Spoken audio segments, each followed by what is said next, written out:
Okay, well, good afternoon, everybody. Thank you for joining us for our local emergency planning committee meeting at the election center today. Obviously, those of you who are here in person don't care about this, but there is no virtual option today. Primarily, just we wanted a chance to see folks starting into the new year, but more importantly, we wanted a chance to showcase our backup emergency operations center that we kind of cohabitate with our county election staff. Before we get started and before I allow the chair to call the meeting to order, I just want to take care of a couple housekeeping items. Obviously, we have emergency exits pretty clearly marked. Come in the door you came out, or there's other doors as well. Bathrooms in the back, drinking fountain as well. There is another room on the side of those double doors. They're going to be setting up for a meeting. Won't be disruptive to us necessarily. For anyone who wants a kind of a brief walk and talk tour of this space and how we envision using it as a backup emergency operations center, we will do that at the conclusion of the meeting. So with that, I'll turn it over to the chair. Thank you. Thanks, Adrian. Okay, good afternoon, everyone. Welcome to the January edition of our local emergency planning committee and disaster planning committee meeting. First thing that we have on the agenda today is introductions. And so I think what we'll start with is we'll start here in the front row and just kind of introduce yourself and your affiliation and just kind of pass the mic around. I'm TJ Hagemo, Yellowstone Pipeline, Phillips 66 Area Supervisor. Dustin Rogers, Pipeliner, Phillips 66, Yellowstone Pipeline Company. Bob Campbell, Missoula City Council, Ward 5. Philip Kinney, Missoula Fire Department. Todd Seib, Water Quality District. Caitlin Nielsen, St. Pat's. Sharon Terrazas, Team Rubicon. Allie Kane, I'm with the county's Climate Action Program.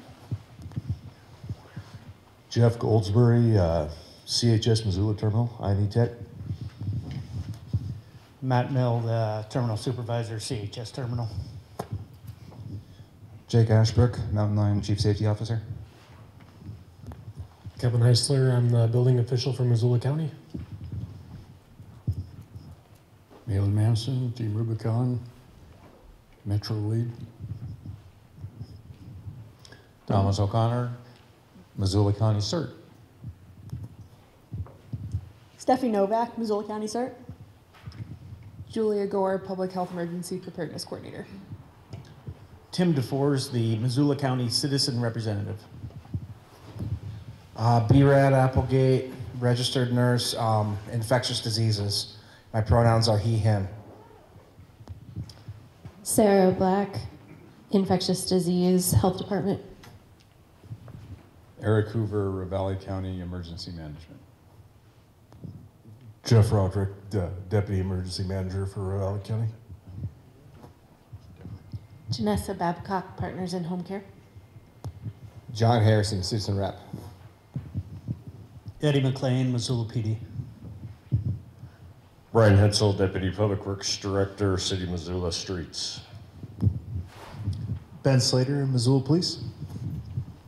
Kirk Paulson, Missoula Rural Fire.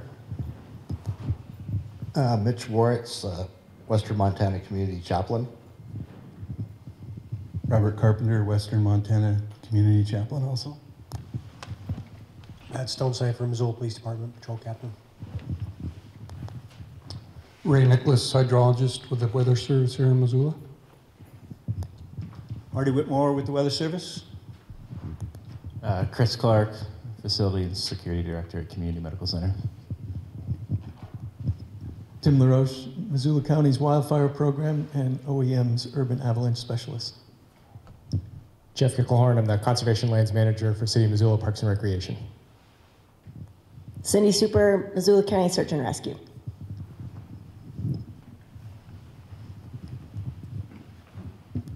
Take the opportunity that I have the mic. Adrian Beck, Missoula Office of Emergency Management. Chuck Emnett, University of Montana. Tim Jacobs, Chief of Missoula County CERT. Okay, thanks everyone. Our next item is the election of officers. So it's this time of year to elect a new chair and take some nominations. So I'd like to start, and I'd like to nominate Tim Jacobs, our current vice chair, for the chair for the next year. So in saying that, then I also want to open up the floor for anybody that has any other nominations for the chair for the upcoming year. If you do, just please raise your hand.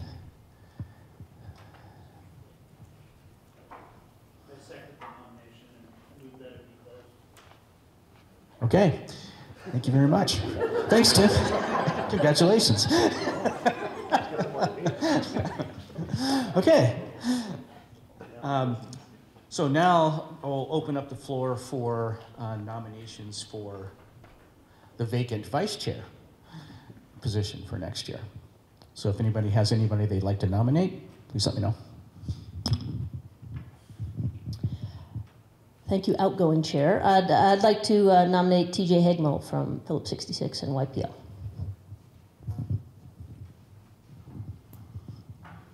Any other nominations? Okay, do I have a move to approve the nomination? Okay, great. Thank you. All right. Well, thank you, Chuck, and I'd like to thank you for your service to LEPC over last year. Don't go nowhere, I may need you. All right, next on the agenda is public comment for any items not on the agenda. Does anybody have anything? Gone. Next item, to approve the minutes from the last meeting. Those are sent out with a meeting invite. Are there any comments, adjustments, or edits needed? If not, I'll entertain a motion to accept those as printed. Mr. Chair, I make a motion to approve the minutes as presented. I have a motion. Do I have a second? We have a second. Any opposed? All right, minutes are approved. I believe now we have a community preparedness presentation on avalanches from Jeff Gilcorn and Tim LaRoche.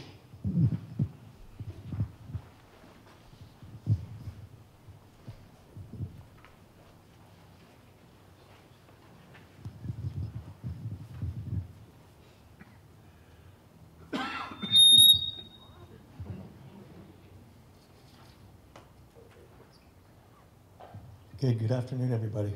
A fine day for an avalanche talk. I think today brings hope to a lot of people that like snow. At any rate, so we got a short and sweet discussion about the avalanche, the urban avalanche issue in Missoula.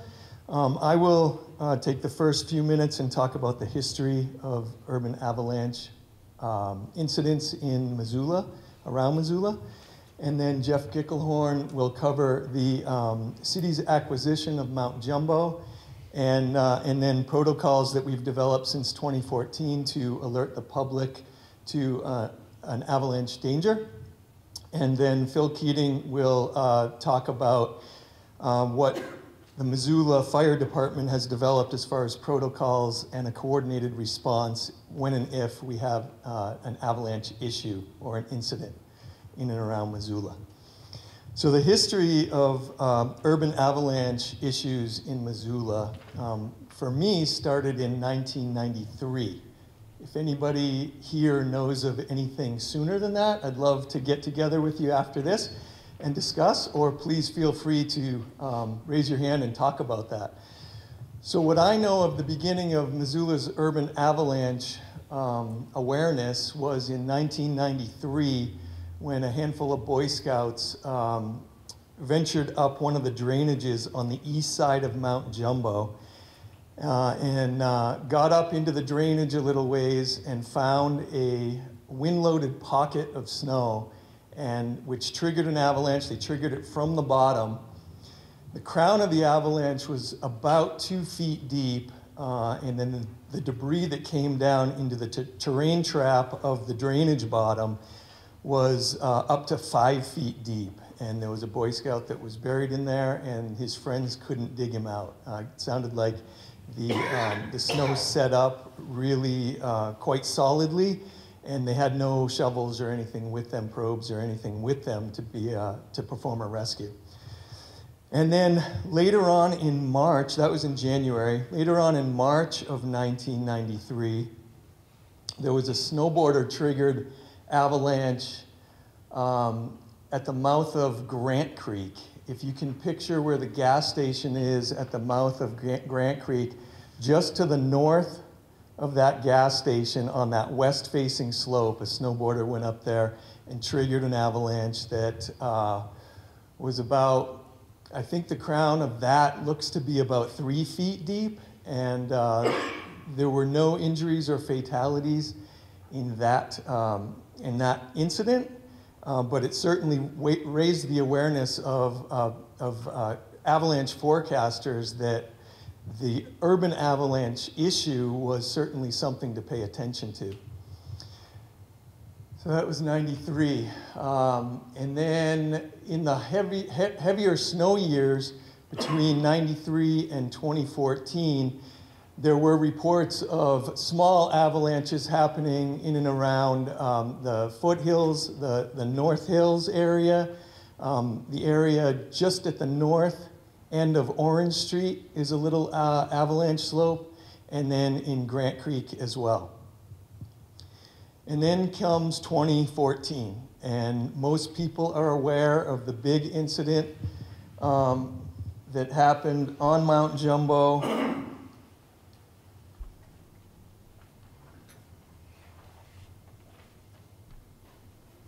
Doesn't work on the smart board. How about that? Anyways, that was in this Holly Street slide path. Started at the top, again, human triggered. There was a big snowstorm came through with east winds and loaded up the top of that basin, and somebody went up past the L, which is a closure which Jeff will talk about, but ventured up past the L and into the top of that bowl and set off a slide that, as far as the destructive level goes, the destructive levels go from 1 to 5, 1 being no issue to humans, 5 being could bury a village. That was rated at a destruction level of 3.5. And took out a home, killed a person, and I believe buried 2 small children. So since that time is when we've started to develop protocols to alert the public of any kind of avalanche danger that might be imminent, when mostly it's big snow years and then east winds loading up this west side of Mount Jumbo. In 1993, on the east side, it was the east face, but it was a west-facing sub-ridge that got loaded by east winds. And that's what caused that wind loading in 1993. So since we've developed the protocols of somebody from the county working in coordination with the Avalanche Center and the specialists there, we've issued 2 warnings. We issued one in 2019. There was an elk-triggered avalanche, and I believe it was in this area right here. And so went up and looked at the snow and issued an avalanche warning for the people down on the bottom. And then again in 2022, it was early in the season. It was early January, and we got a big storm, east winds. There wasn't much snow on the ground before that time. Went up and looked at the snow. I got up not just to the saddle, and on my way to the saddle, the snow was talking to me, lots of collapsing of the snow, weak layers collapsing and woofing. And so I didn't go to the top, I just went to the saddle. It was later in the day, and found that the saddle was pretty representative of the Holly Street area, and right there stepped off to the lee side of the ridge and got a big woof, and so stopped, dug a hole, And sure enough, weak snow, 2.5 feet of snow in the saddle. And so assuming there was about that much snow, if not more, up in Holly Street, we issued a warning for that weekend, and which closes the mountain to the public, the whole mountain to the public, and lets the homeowners below know that there's higher avalanche danger than normal. So that's what I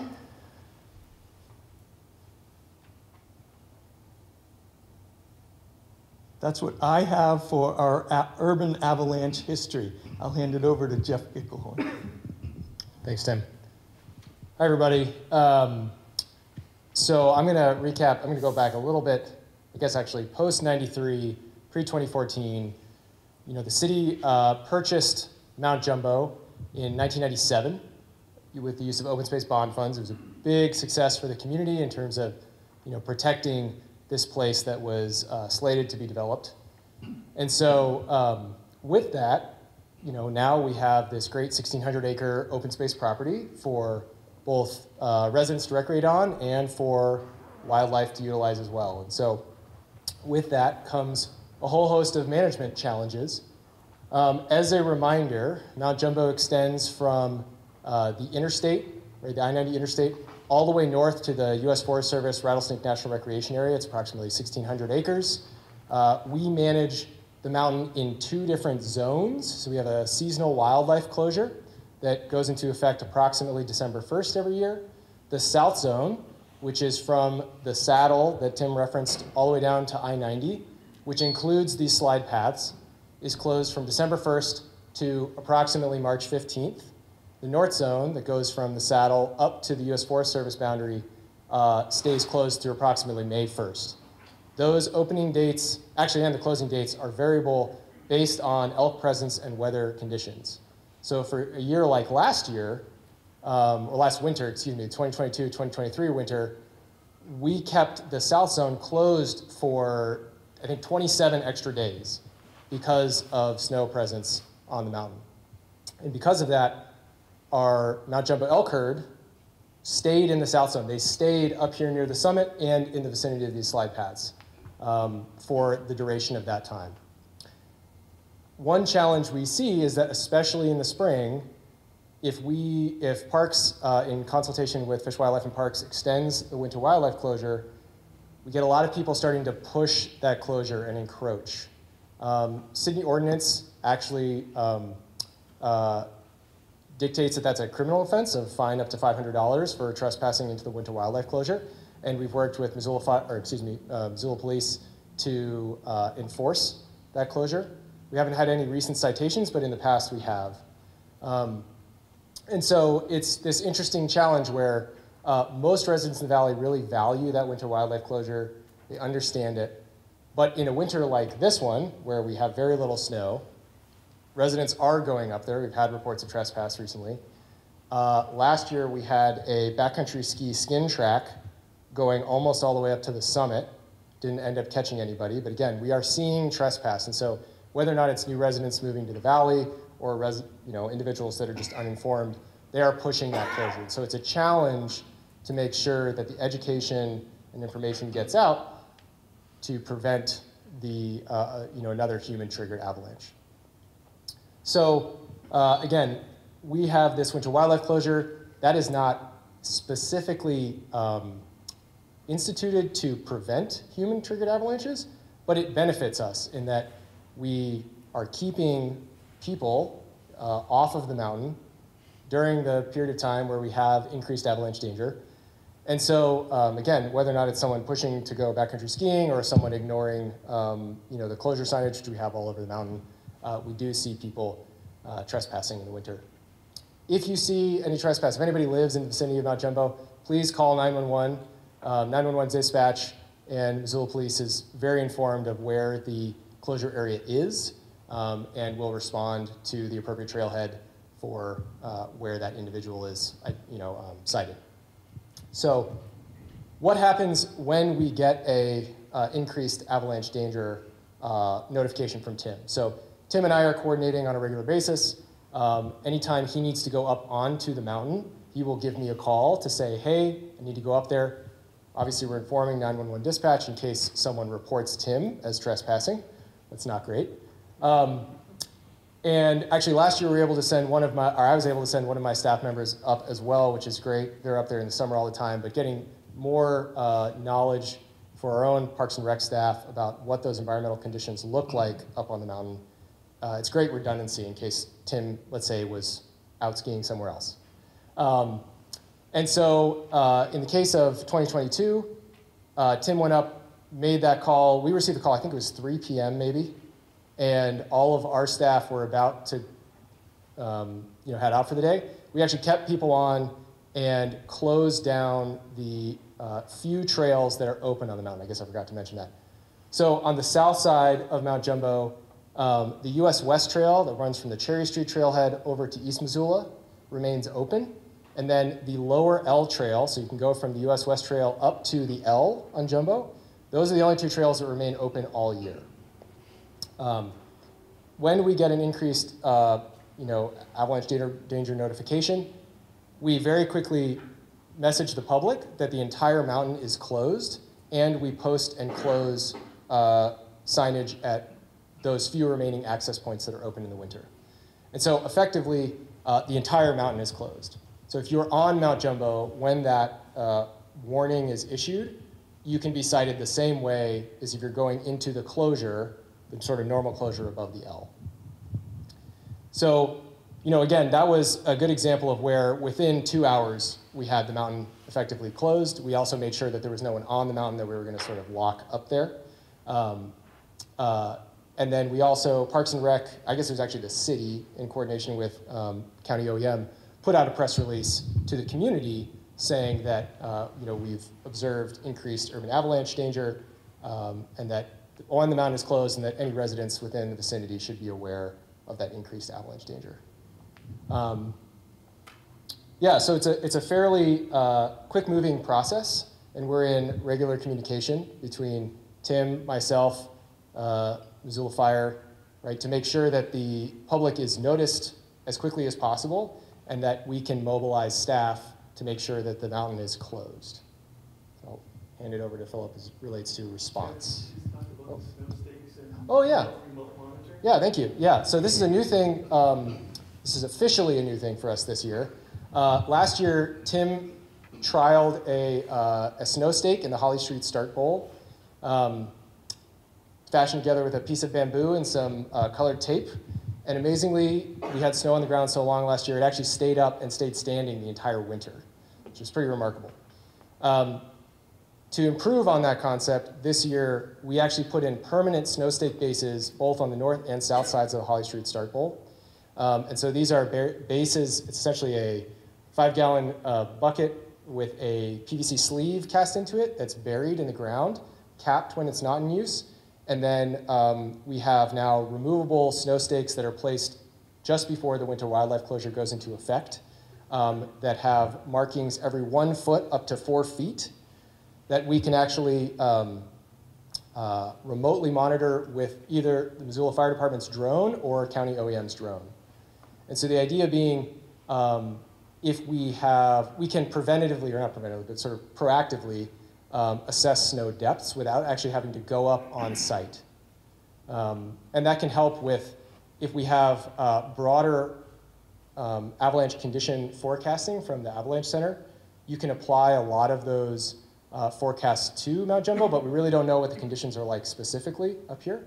And so in a matter of minutes, you can fly a drone up and look at both snow stakes to determine that, well, our snow load is actually suitable to be able to reach the valley floor, right? So like Tim was saying, those winter storms with east winds, high snow loading on the ridge. I know in 2020, actually last year, 2023, you're very surprised at how much snow was present in the Holly Street Start Bowl, although we didn't have the conditions that were suitable for a slide.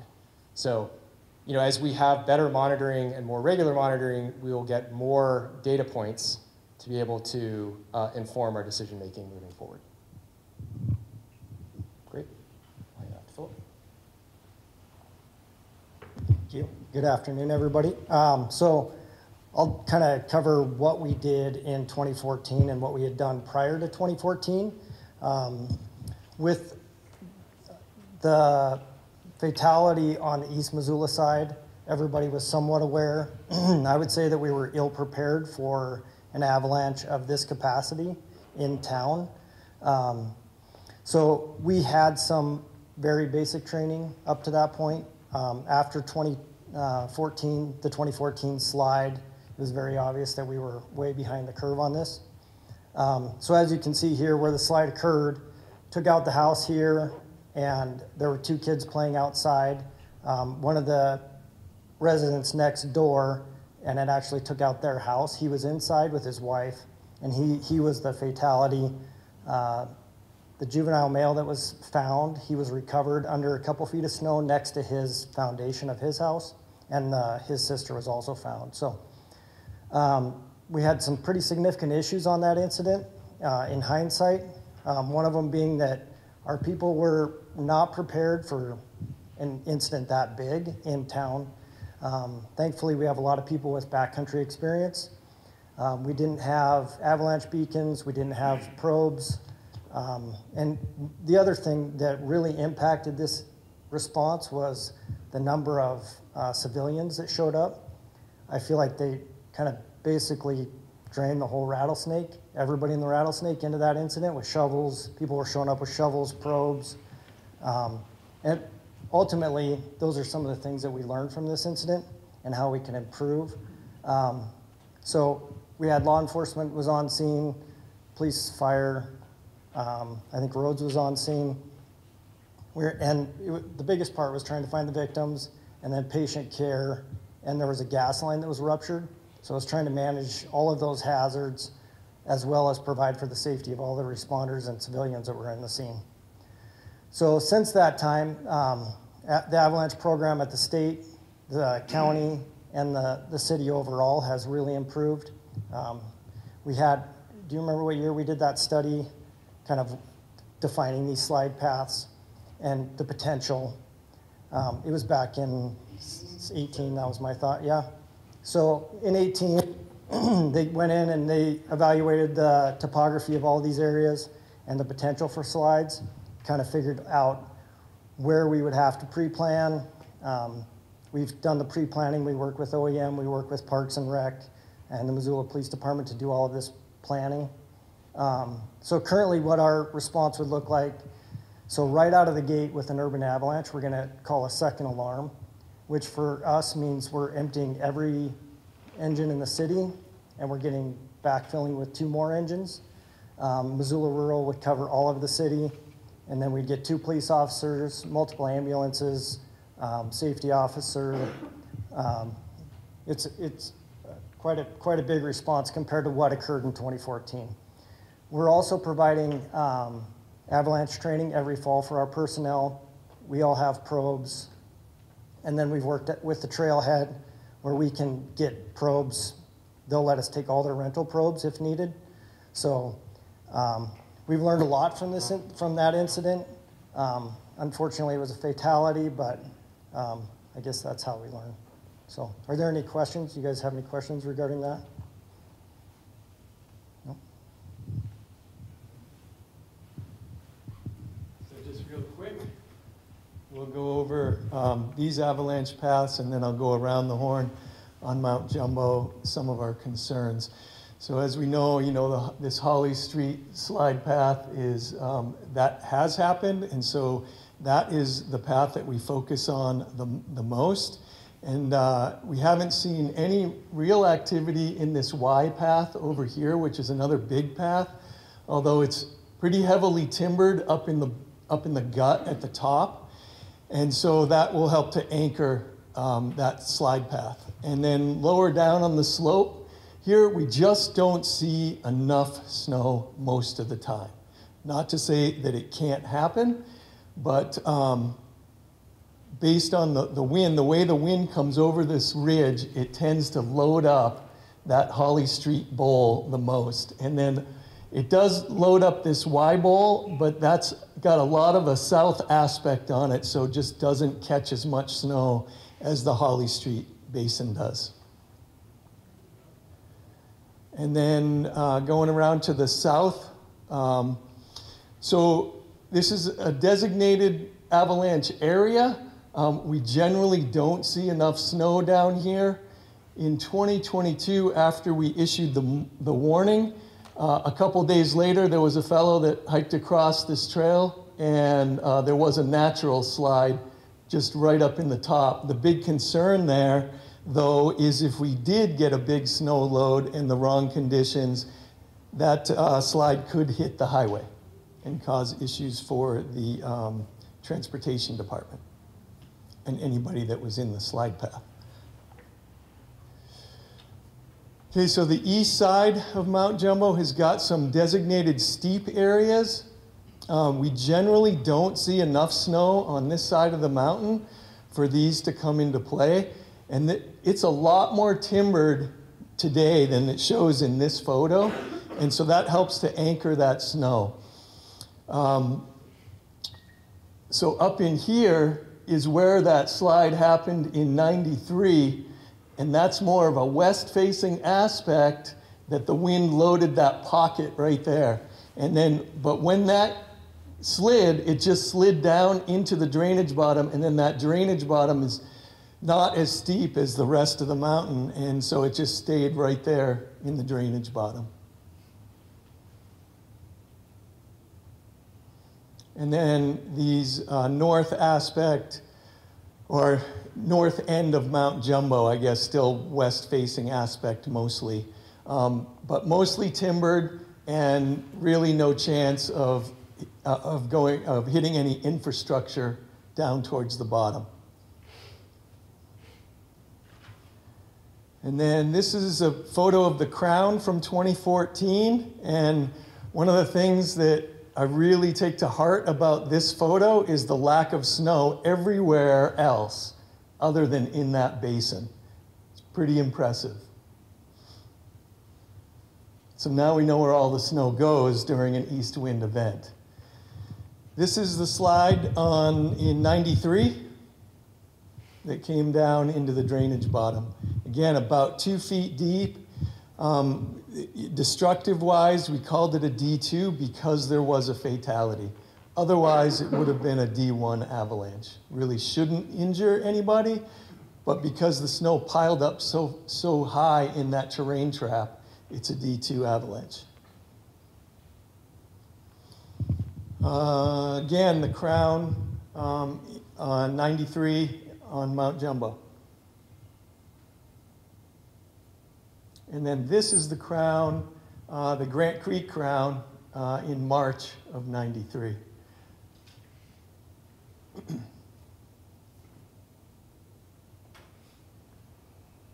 Okay, I have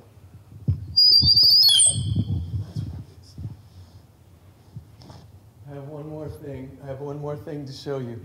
So this is what it would look like if we threw charges up in Holly Street Bowl when it was loaded, to a smaller scale.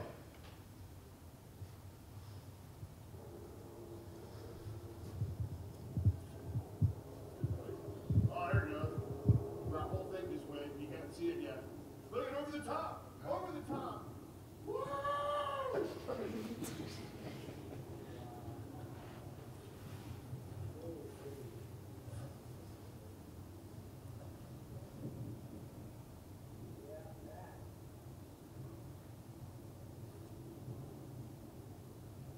We got a rumbler tumbler coming down the jungle.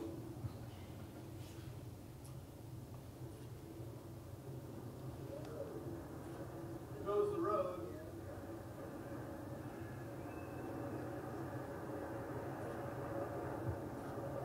Yeah, boy! Woo! That's the good stuff right there. That was 20 pounds of ammo with a 2-kilogram booster in it from about 2,600 feet into the ocean.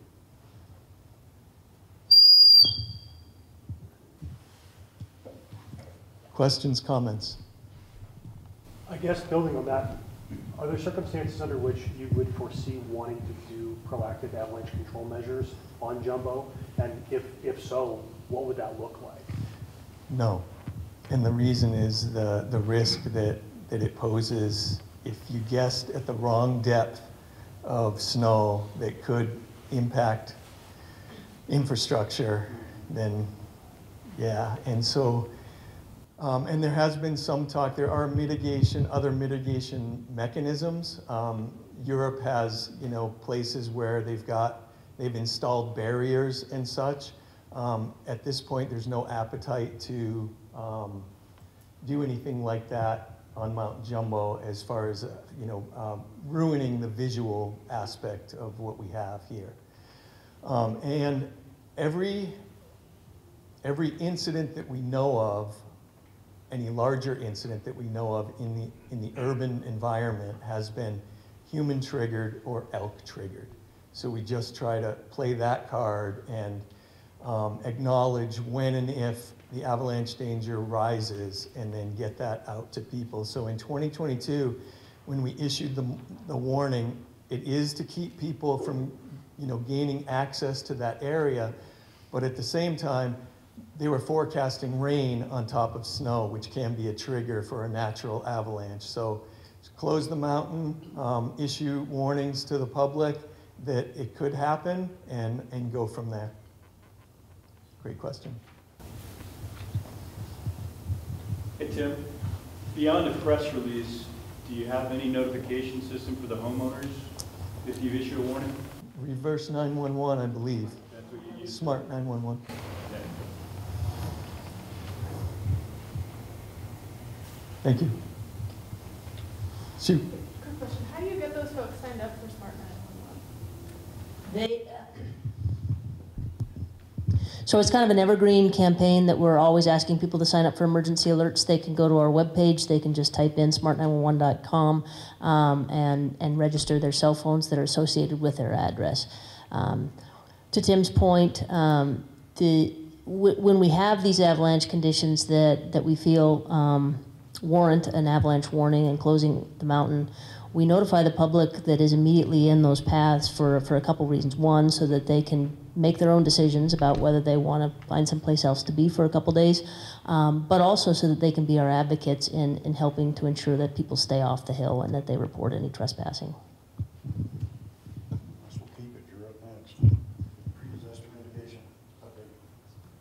Okay, so I think as everyone recalls, we've been updating on this for the last almost year. In February of 2023, we started the update process to our pre-disaster mitigation plan. This is an opportunity for us to look at all of our natural hazards and do a substantial kind of data analysis to look at past occurrences, potential magnitude, and do an exercise in ranking and profiling those hazards relative to each other, specific to our geographic location in western Montana. Over the course of the last year, we've met with several of you and several agencies and stakeholders to validate that data and to do some kind of hyper-localized ranking of those hazards as well. The meat of that plan, though, is really designed to develop mitigation strategies for those defined hazards, and those mitigation strategies that existed in our plan 5 years ago, as well as new strategies that we would look to engage in as a local community going forward. Where we stand right now is that plan had been out for public comment at the beginning of December. We took agency and public comment, incorporated that into the draft update of the plan, and then submitted it to the state for state review. State informed us last afternoon, actually, that they had completed their review and were sending it to FEMA Region 8 for federal review. Once FEMA finishes their review, then we will be on the hook to get it through local adoption, both with the county commissioners and city council. Thank you, Adrian. Next up on the agenda is the National Weather Service update and fire outlook.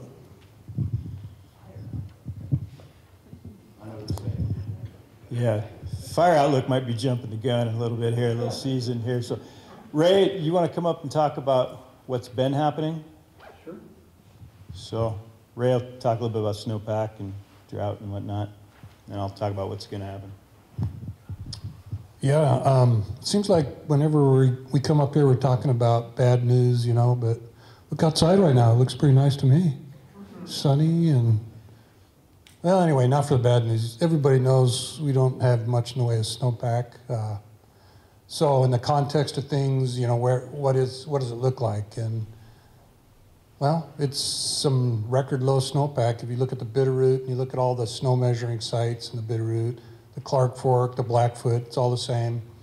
You know, record low snowpack, and the records go back into the like early 80s on most of these snow measuring sites. So yeah, it's looking bleak. And then, you know, if we don't just get pounded with snow from now into at least March, yeah, the stream flows are going to be bad news this summer. I mean, it's going to be maybe record low stream flows too. So anyway, that's kind of the gist of what's happening there.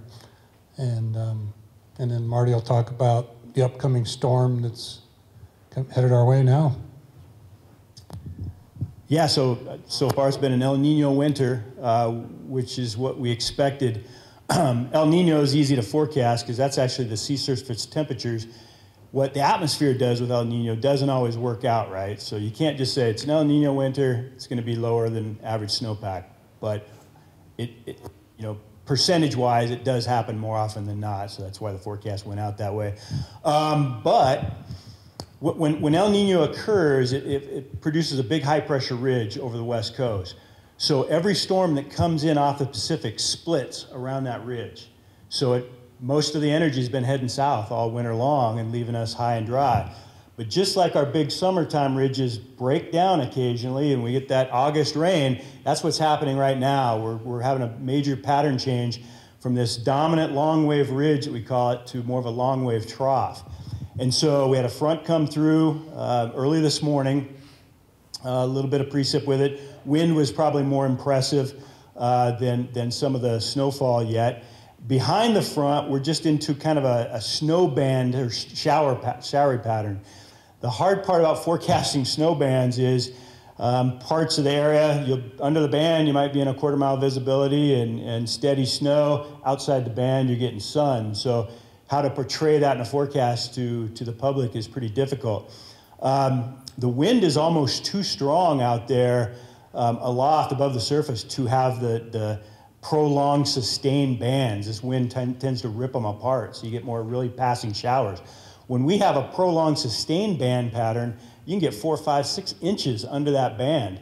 And again, mile down the road, they don't get a flake. So again, it's a tough forecast. When there's intense wind with those, we can elevate that to a snow squall. I just noticed on the website back here that east of us, Great Falls area, was issuing some snow squall warnings. I think around Bozeman area. It's on my phone. I couldn't really see that close exactly where it was. The snow squalls we started issuing a few years ago.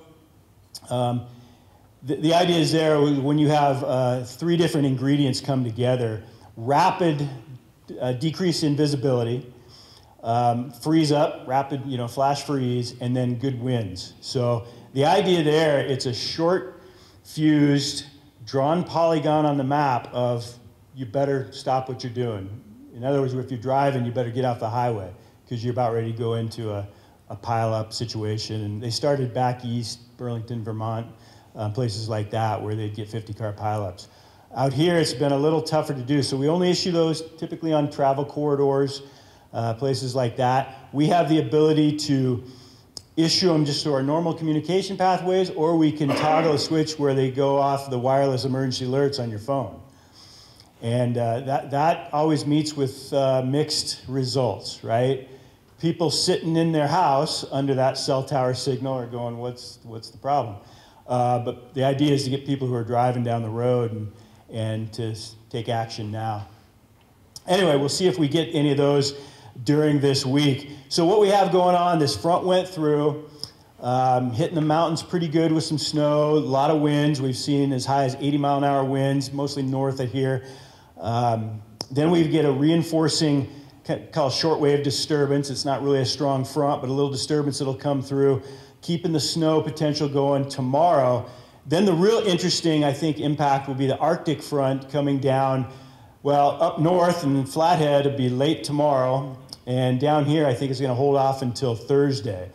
And you know, those come. What an Arctic air mass is very cold air east of the divide. So it's heavy, dense air, hugs the ground. But if it gets deep enough, it just spills right in and floods into western Montana, causing snow loading issues that Tim and Jeff were just talking about. Now, they don't always come with a lot of snow. A lot of ingredients have to come together. On the leading edge of that cold air, it forms a wedge, which is a nice lifting mechanism. So if there's moisture there, you get a lot of snow right on that band. Once that air penetrates far enough, though, it's deep, dry, cold air. So you tend to be drier than normal behind that. So where that band sets up, where that leading edge of the front, and sometimes they stall out, and that's when you get a heavy dump of snow. So the details on that are a little too, it does not look like this one's going to stall out, but the details are still coming into fruition. Looks like it's going to penetrate on farther south. So we'll figure out where the biggest snow load comes in. I think we're dealing with the warnings now. We'll issue watches for that event coming up. Then after that, we're probably going to see some temperatures that we haven't seen for a while. This is extremely cold air. I think it's very, very likely we're going to hit 20 below. Probably Saturday morning looks like our coldest morning. Again, to get the real deep cold, you got to get clear skies and the wind's got to fade out and things like that. So the air coming over is cold enough, but if you can get a clear night, calm night, that's when we can really drop. Down here, I think when I'm looking at the last probability map, there's probably about a 40% chance of hitting 30 below. Up in Kalispell, it's like a 70% chance of hitting 30 below. Which is not a common occurrence. So we're trying to figure out how to message that. You know, you've been talking about the cold, but now, you know, there's pipes that never froze before, might freeze now, you know, that sort of thing. So anyway, and then of course, we're trying to let the schools know, we're trying to let the road departments know. We put out twice weekly recorded briefings. This week's, we're doing more than that. So we're doing a recorded briefing again today. That's on our YouTube channel, on our website. We're probably speaking to the road departments in that briefing more than anything, but anyone can watch it and view it. We're going to hold a live call tomorrow that the people get, you know, emails, you'll see the invites and stuff like that. Again, that's so like schools can make decisions on whether they might delay or even cancel school in places. Not everyone's going to have to. Some areas are going to get hit worse than others.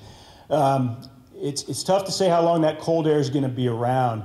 The models always want to get it out of here quicker than it actually gets out of here. Once it gets entrenched in the valleys, it takes another weather system to come through, and a strong weather system to come through and get that heavy, dense air out of there.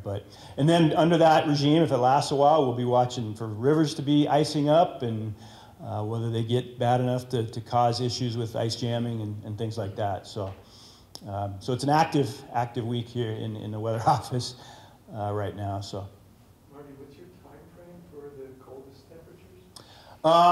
You know, down here, the cold's going to start infiltrating Thursday. So Friday morning will be cold, noticeably colder than what we've seen. But Saturday morning actually has the potential, I think, to be the coldest morning. But again, it's which morning really clears out, cloud cover, that sort of thing. So, but it looks like we'll be pretty cold right on through the weekend then too, and even the start of next week, I think it's going to be still cold. So, all right, thanks. All right, thanks, guys. The next item on the list is emergency alerts issued this quarter. Adrian. Thank you, Mr. Chair. So in this quarter, we had 6 total emergency alerts issued. That includes 2 tests, so the iPause test lab. So what Marty was just describing with the wireless emergency alerts, we test our functionality to hit that lab every month.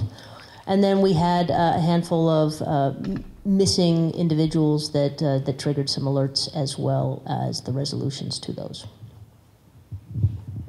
All right, thank you. Next items on the list are the LEPC standing committee reports or updates. First up is the IMT Oversight Committee. No report from the Oversight Committee, but I'll hand it off to AFN, which is next.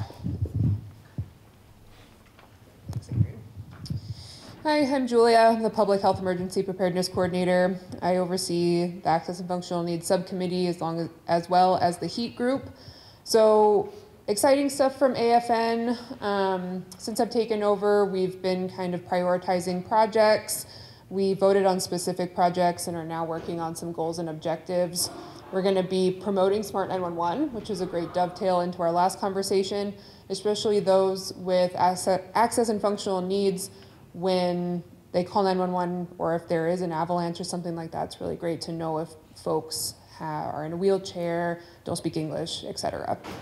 We're going to be promoting individual preparedness within the AFN community, engaging with community partners, and also coming up with a PIO checklist. So if we, again, nice dovetail into our conversation earlier, if we have to put out mass notifications, making sure that those are accessible to our whole community. So that's what AFN is up to. As far as heat, we've been meeting regularly. I've also been combining a bunch of contact lists. We had a bunch left over from COVID and other events, so making sure that everyone that wants to be involved in heat is, and going back to AFN, that we have some AFN representatives on the heat calls. So if that's something you're interested in, you can get a hold of me, and everyone is welcome to both the AFN and heat committees. I think that's all I got. Thank you. The next two items, grants and upcoming trainings, are Adrian. Well, thanks again, Mr. Chair. So it's January, which means that the Notice of Funding Opportunity for the State Homeland Security Grant Program is open. So that application period opened on January 3rd, and they're taking applications until March 15th. What we have done in the past is that one of the state requirements is that they want any application coming from a local jurisdiction, whether that's the city or the county, and any agency therein, for Homeland Security to be ranked by the LEPC. What we have done in the past is used the chair, vice chair, and the Office of Emergency Management to compile those applications and then provide a local ranking. Though I, again, will throw it out that anyone who wants to participate in that, please just reach out to me, and when we do get that meeting established, we'll be happy to invite you and take your input. Along Homeland Security grants, we do have 2 current open Homeland Security grants. So we have our mobile command vehicle, which was funded in last year's Homeland Security Grant Award. We're operating under an extension because we have not received said asset yet, although we are hoping that we will see that at the end of this month. Once it arrives in Missoula, it does still need some localized upfitting as well as paint, and then we'll be rolling it out to agencies to do some training and onboarding with that particular piece of equipment. The other Homeland Security grant is actually item 10B, which is the CPR grant. We were awarded a Homeland Security grant for a community CPR initiative. As a reminder, what that looks like is that our goal is to train 20,000 Missoulians countywide in hands-only CPR. We're not so much concerned with issuing everybody a card, but really it's about the competency of being able to perform CPR. And in conjunction with that, rolling out a countywide app called Pulse Point, which will notify those people that have been trained in CPR if there is a cardiac arrest call in a public space and they happen to be within a close proximity to that call. So not sending people into people's homes, but you know, if you're at Southgate Mall and someone calls into 911 reporting a heart attack or a cardiac arrest and you happen to be in proximity, you would get a notification on your phone to go and assist. The other advantage with Pulse Point is it allows us to track and map all of our automated external defibrillators that exist within our jurisdiction. So exciting stuff on that. What we're going to call the rollout or the soft launch of Pulse Point is going on right now as far as we're building it in the background, making sure that it works with our computer-aided dispatch software for 911 purposes, and then be rolling that out to a handful of stakeholder user agencies so that they can test it and take a look at the dashboard, make sure everything's working well, with the intention to roll that out to the public in the month of February. The last grant that I'll talk about here is the CDC grant. So Centers for Disease Control has a natural hazards grant program. The recipient of these grant funds has to be a university institution, and so working with the University of Montana, our office came up with a project idea to study 911 call data over the course of about 6 years.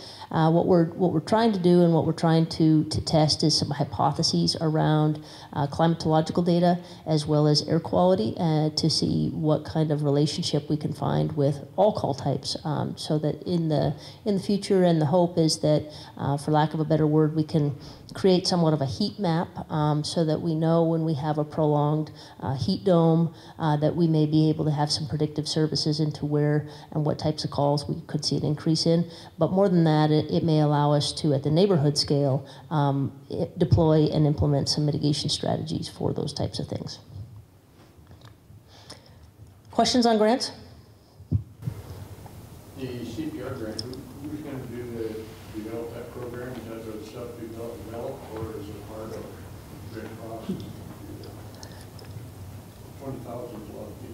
Oh, yes. Okay, so I think I understand your question. Yeah. So using our current infrastructure of instructors, as well as Missoula County Public Schools, university, fire departments, we're able to offer a lot of courses by being able to waive the fee that normally would have existed.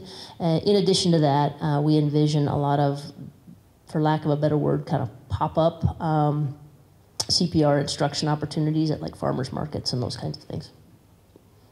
But yes, 20,000 is ambitious. Any other questions on grants?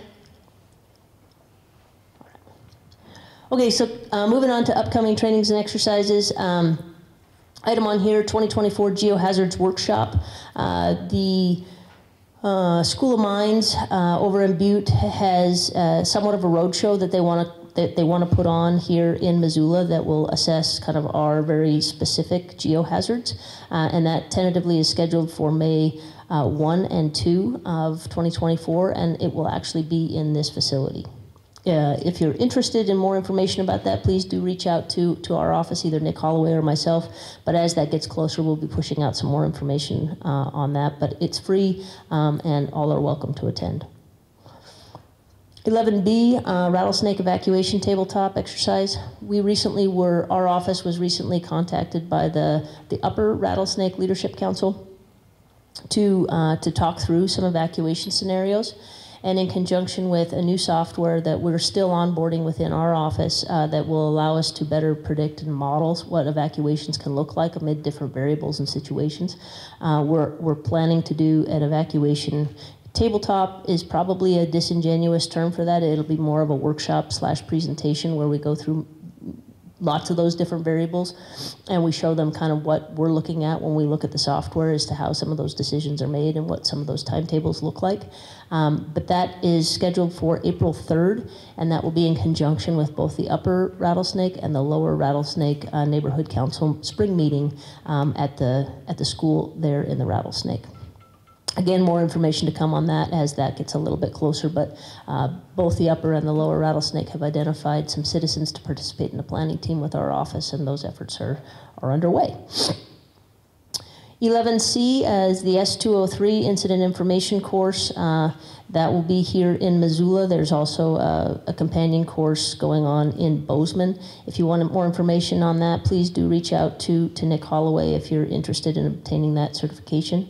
And then the final one is PFA/DMA, and I had to look that up before the meeting because I couldn't remember what those acronyms are, but it's Psychological First Aid and Disaster Mental Health. They are tentatively looking at putting that course on here in Missoula over a weekend, April 6th and April 7th.